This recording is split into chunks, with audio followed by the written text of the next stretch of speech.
नमस्कार, स्वागत है आप सभी का डीडी न्यूज में। मैं हूं अश्विनी कुमार मिश्र। आइए सबसे पहले नजर डालते हैं अब तक की सुर्खियों पर।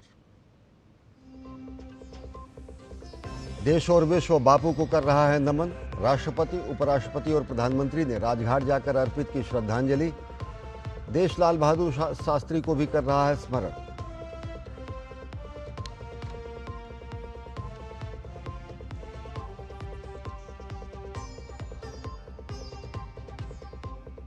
आरएसएस की गौरवमयी यात्रा के 100 वर्ष पूरे। प्रधानमंत्री नरेंद्र मोदी ने यात्रा को बताया राष्ट्रभक्ति और सेवा का पर्याय।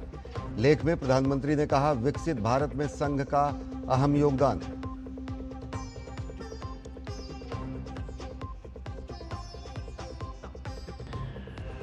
हिंदू समाज का संगठित होना देश की एकता और सुरक्षा और विकास की गारंटी।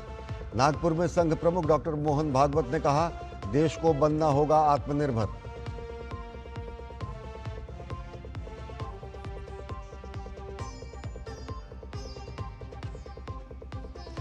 देश भर में विजयदशमी की धूम। राष्ट्रपति और प्रधानमंत्री शाम को दशहरा कार्यक्रम में होंगे शामिल।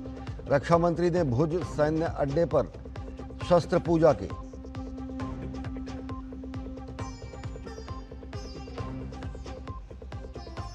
और संभल में अवैध निर्माण पर चला बुलडोजर। अवैध मैरिज हॉल को किया गया ध्वस्त।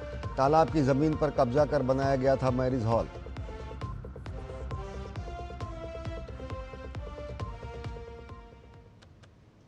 और अब देखते हैं खबरों को विस्तार से।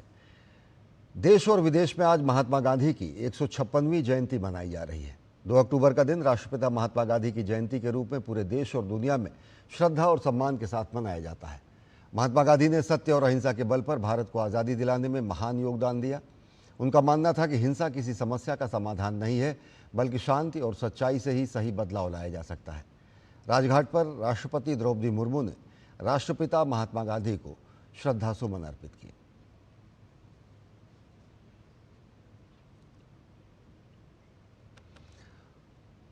उपराष्ट्रपति सीपी राधाकृष्णन ने बापू को श्रद्धासुमन अर्पित किए।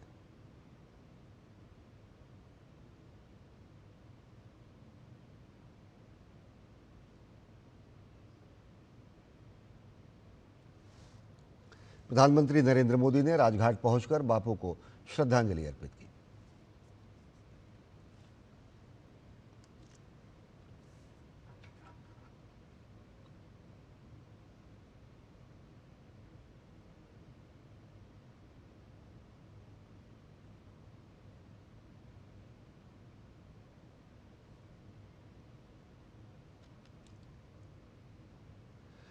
असम में गांधी जयंती और विजयदशमी के मौके पर आज गुवाहाटी नगर निगम ने एक विशेष कार्यक्रम का आयोजन किया है। शहर के पलटन बाजार स्थित श्री महामाया मंदिर में स्वच्छता। महात्मा गांधी की जयंती के अवसर पर संविधान भवन में प्रधानमंत्री नरेंद्र मोदी ने राष्ट्रपिता महात्मा गांधी को श्रद्धासुमन अर्पित किए। उनके साथ लोकसभा अध्यक्ष, मंत्रिमंडल के अनेक सदस्य और साथ ही साथ कई गणमान्य व्यक्ति और अहम नेता मौजूद थे।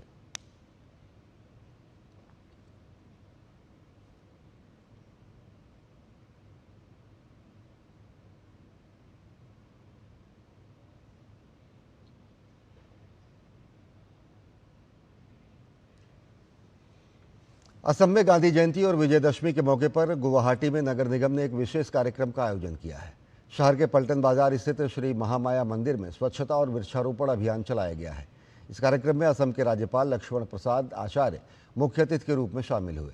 इस अवसर पर उन्होंने कहा कि यदि हर कोई महात्मा गांधी के आदर्शों का पालन करे तो समाज और भी सुंदर बन जाएगा। कार्यक्रम के तहत जीएमसी कर्मचारियों को मिठाइयाँ और पौधे बांटे गए। गांधी जयंती के उपलक्ष्य में पूरे राज्य में अनेक कार्यक्रमों का आयोजन किया जा रहा है। हमें स्वच्छता अगर हम करते हैं तो इससे देश का, लोगों का अनेक प्रकार के हम संकटों से मुक्ति पा जाएंगे। यानी हमारे बहुत सारी बीमारियों का कारण हमारी गंदगी है, तो गंदगी से हम मुक्ति के लिए हमें संकल्प लेना चाहिए। और उन्होंने स्वच्छता अभियान का उस समय संदेश दिया। हमें प्रसन्नता है कि हमारे देश के आदरणीय प्रधानमंत्री श्री नरेंद्र मोदी जी महात्मा गांधी जी के संदेश को लेकर के लाल बहादुर शास्त्री जी के साहस और मूल्यों की राजनीति करके देश को एक बेहतर दिशा में नेतृत्व दे रहे हैं। 2 अक्टूबर को राष्ट्रपिता महात्मा गांधी के साथ ही साथ देश के पूर्व प्रधानमंत्री और दूसरे प्रधानमंत्री लाल बहादुर शास्त्री की भी जयंती है। आज लाल बहादुर शास्त्री जी की 121वीं जयंती है। इस अवसर पर राष्ट्रपति द्रौपदी मुर्मू ने विजय घाट पहुंचकर उन्हें श्रद्धा सुमन अर्पित किए।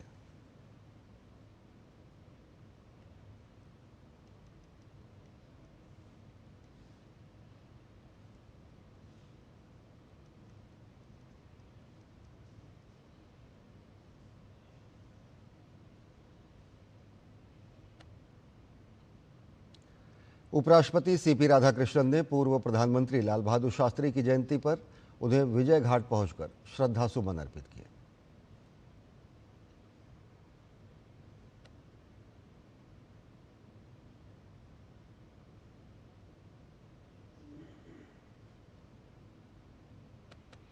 प्रधानमंत्री नरेंद्र मोदी ने नई दिल्ली में विजय घाट पर लाल बहादुर शास्त्री को पुष्पांजलि अर्पित की।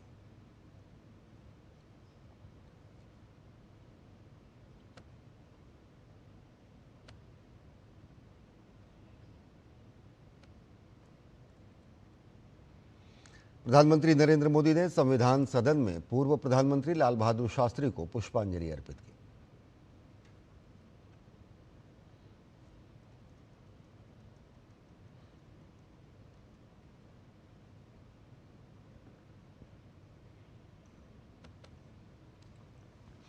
केंद्रीय गृह एवं सहकारिता मंत्री अमित शाह आज दिल्ली के कनॉट प्लेस स्थित खादी इंडिया पहुंचे। उन्होंने खादी और स्वदेशी आंदोलन के महत्व पर प्रकाश डाला। अमित शाह ने कहा कि एक लंबा समय था जब खादी और स्वदेशी के विचारों को पूरी तरह भुला दिया गया था।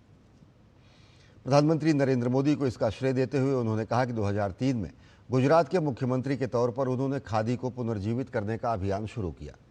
गृहमंत्री के मुताबिक उसी आंदोलन की वजह से आज खादी जन जन की पसंद बन गई है। उन्होंने इस बात पर भी जोर दिया कि 2014 से लेकर अब तक खादी की बिक्री में कई 100 गुना बढ़ोतरी हुई है, जो इसकी सफलता का प्रत्यक्ष प्रमाण है। बहुत लंबे समय तक खादी और स्वदेशी दोनों विचारों को भुला दिया गया था।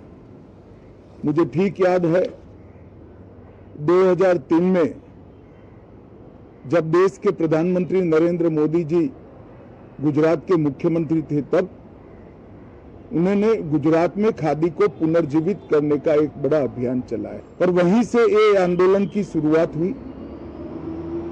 फिर से आज खादी एक प्रकार से जन जन की उपयोग की चीज बनी है और उसका प्रत्यक्ष प्रमाण है कि 2014 से आज तक खादी में कई 100 गुना बढ़ोतरी हुई। अमित शाह ने खादी और स्वदेशी के महत्व पर जोर देते हुए कहा कि सिर्फ वस्त्र नहीं है बल्कि एक विचार है। उन्होंने कहा कि महात्मा गांधी के स्वदेशी और खादी के विचार ने न केवल आज़ादी के आंदोलन को गति दी, बल्कि देश के अनेक गरीबों के जीवन में उजाला फैलाने का भी काम किया। महात्मा ने स्वदेशी का विचार और खादी का विचार देश को देकर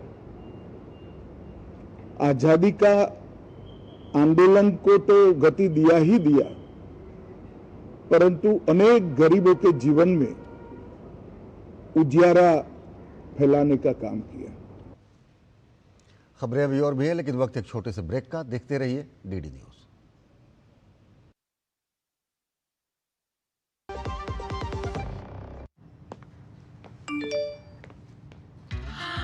10 लाख की लॉटरी मुझे, वाह!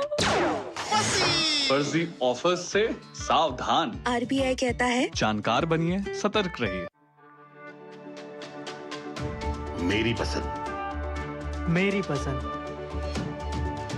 मेरी पसंद, मेरी पसंद, हमारी पसंद, हम सबकी पसंद। मजबूत देश का मजबूत सरिया हो गया स्टील।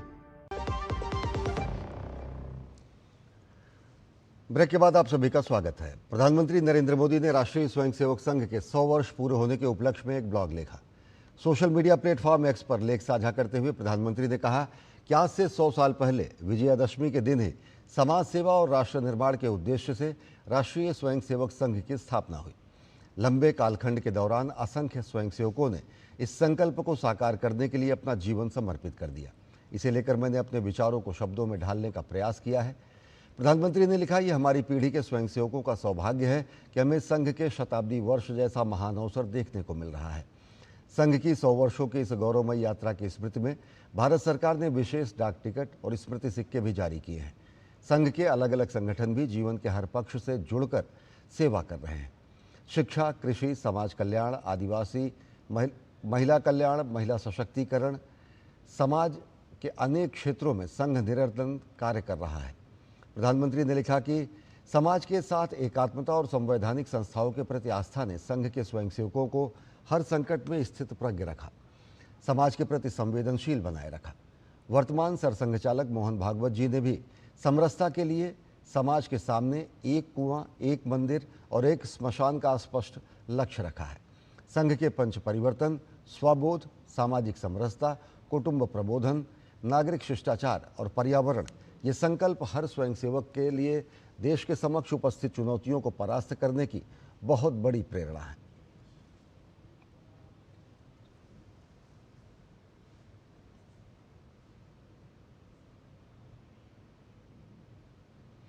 राष्ट्रीय स्वयंसेवक संघ के शताब्दी समारोह के अवसर पर नागपुर के ऐतिहासिक रेशम बाग में विशेष कार्यक्रम का आयोजन किया गया। संघ प्रमुख डॉक्टर मोहन भागवत ने समारोह को संबोधित किया। उन्होंने कहा कि आरएसएस के स्वयंसेवक राष्ट्र की सेवा और समाज को सशक्त बनाने के लिए अथक रूप से समर्पित रहे हैं। उन्होंने कहा कि संघ का चिंतन समाज के हित में है। संघ की शाखा में अपने राष्ट्र स्वरूप की यह स्पष्ट कल्पना और गौरव प्राप्त होता है।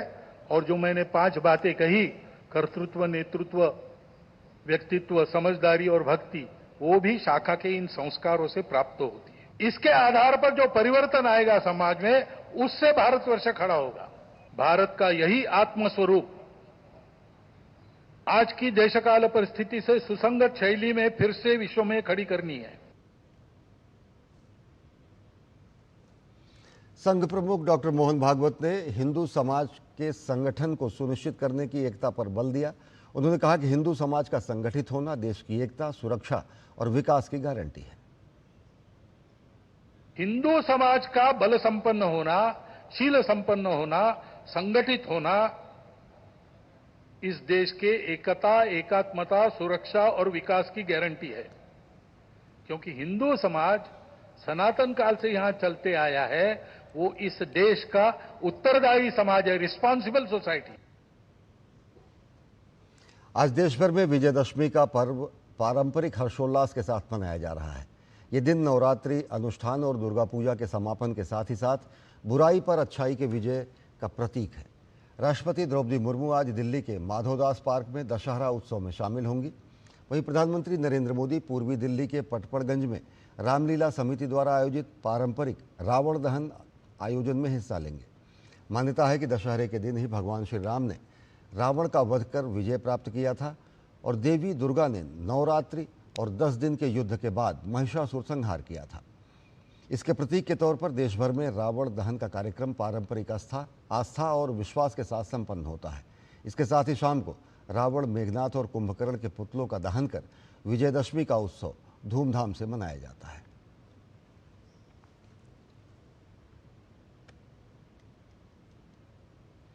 रक्षा मंत्री राजनाथ सिंह विजयदशमी के मौके पर गुजरात के भुज पहुंचे और वहां पर उन्होंने शस्त्र पूजन किया।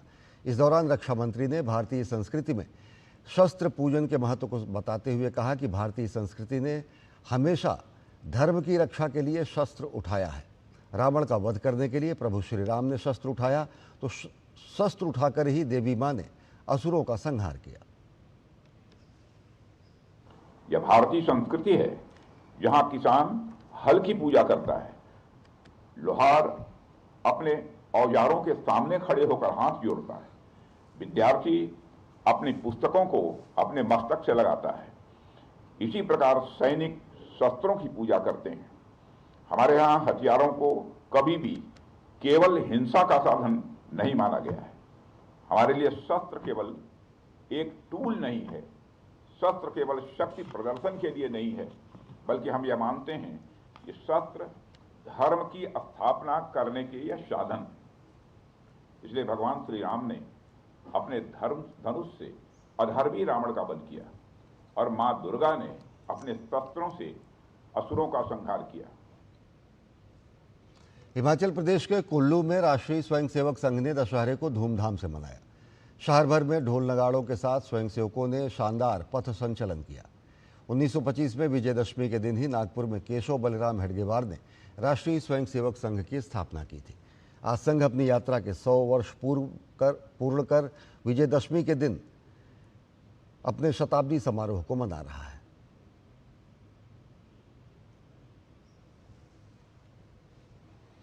उत्तर प्रदेश के अयोध्या में दुर्गा पूजा के समापन के बाद अब प्रतिमा विसर्जन का कार्यक्रम शुरू हो गया है। शहर के चौक इलाके से मां दुर्गा की प्रतिमाओं को विसर्जित करने के लिए ले जाया गया है और इसके लिए प्रशासन ने सारी तैयारियां पूरी कर ली हैं। इस दौरान श्रद्धालु परंपरागत तरीके से मूर्ति का विसर्जन करते हैं। मूर्ति विसर्जन यात्रा को लेकर पुलिस प्रशासन पूरी तरह मुस्तैद है और सुरक्षा के व्यापक इंतजाम किए गए हैं।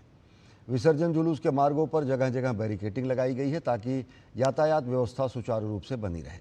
प्रशासन का प्रयास है कि विसर्जन का यह कार्यक्रम शांतिपूर्ण और व्यवस्थित तरीके से संपन्न हो। प्रधानमंत्री नरेंद्र मोदी ने कांग्रेस अध्यक्ष मल्लिकार्जुन खड़गे से बात कर उनके स्वास्थ्य की जानकारी ली है। प्रधानमंत्री नरेंद्र मोदी ने एक्स पर लिखा, खड़गे जी से बात की, उनके स्वास्थ्य के बारे में जानकारी ली, उनके शीघ्र स्वस्थ होने की कामना की, उनके निरंतर स्वस्थ रहने और दीर्घायु होने की प्रार्थना करता हूं।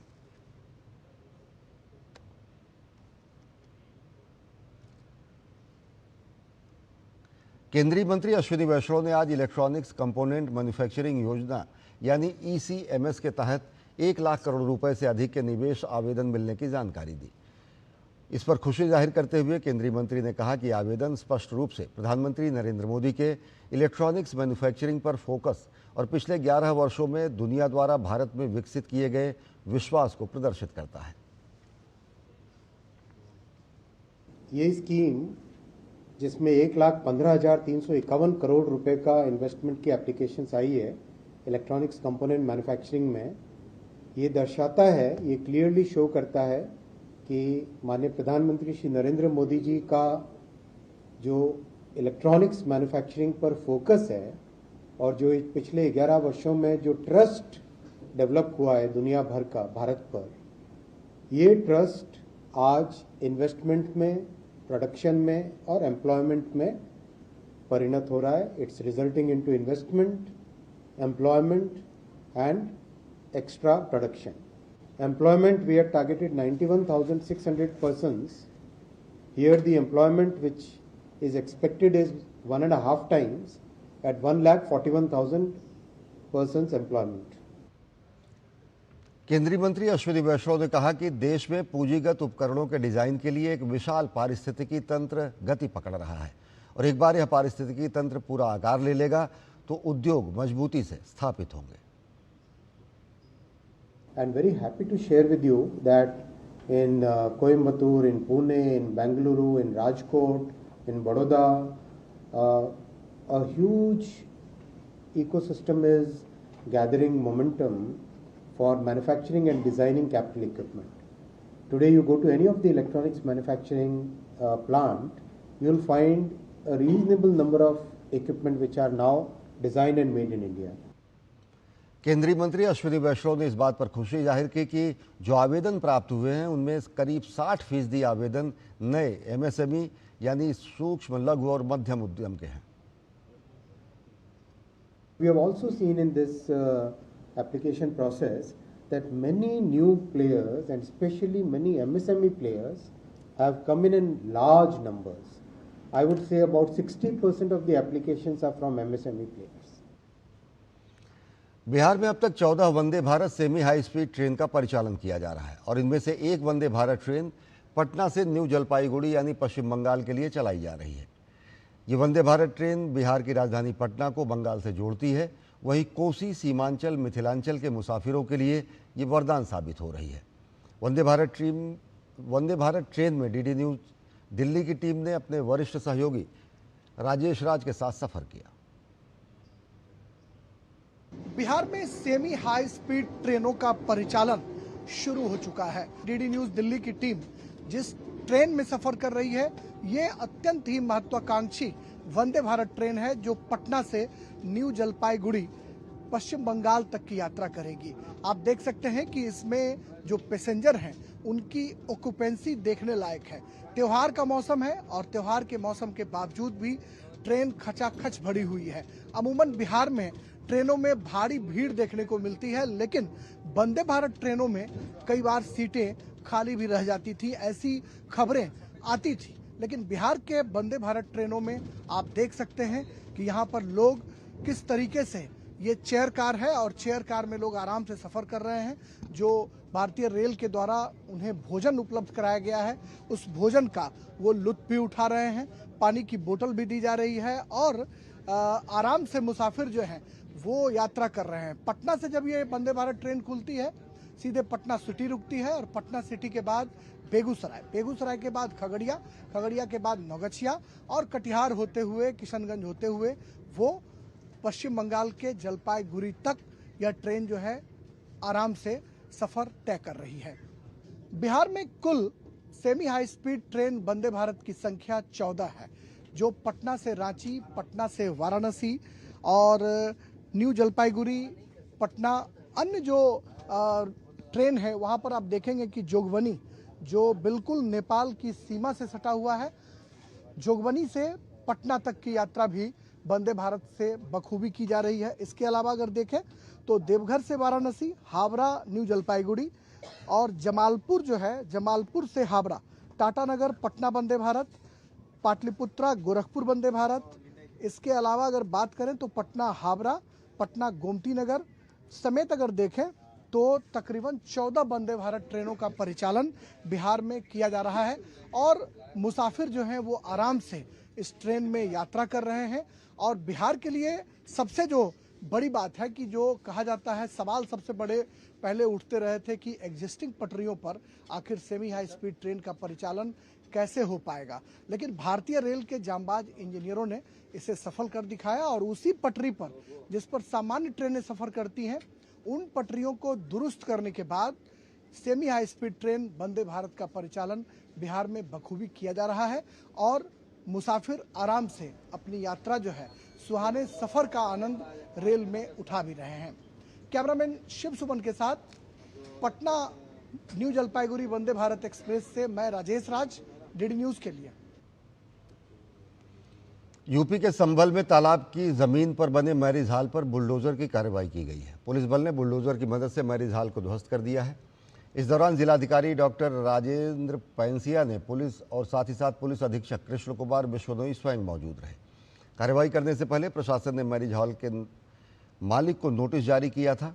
संभल के असमोली थाना क्षेत्र के गांव राया बुजुर्ग की तालाब की जमीन पर अवैध कब्जा करके मैरिज हॉल बनाया गया था। संभल के जिलाधिकारी ने जानकारी देते हुए बताया कि ये तालाब की भूमि राजस्व विभाग के रिकॉर्ड में दर्ज है और इसलिए इसके ध्वस्तीकरण की कार्रवाई की गई है।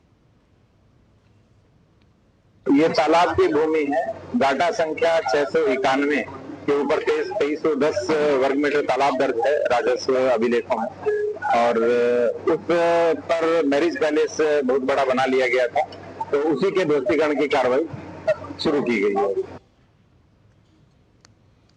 और लद्दाख में हुई हिंसा के बाद अब वहां हालात तेजी से सामान्य हो रहे हैं। फिलहाल शहर में कोई कर्फ्यू नहीं है और लेह में सभी दुकानें और मार्केट खुले हुए हैं।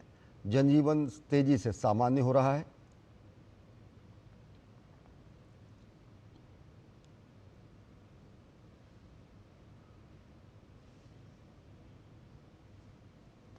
और दिल्ली एनसीआर में आज कई इलाकों में तेज बारिश हुई, जिससे कई जगहों पर यातायात पर बुरा प्रभाव पड़ा है। मौसम विभाग ने पहले ही बारिश की संभावना जताई थी। तो बुलेटिन में फिलहाल इतना ही। देश और दुनिया की ताज़ा तरीन खबरों के लिए देखते रहिए डीडी न्यूज़।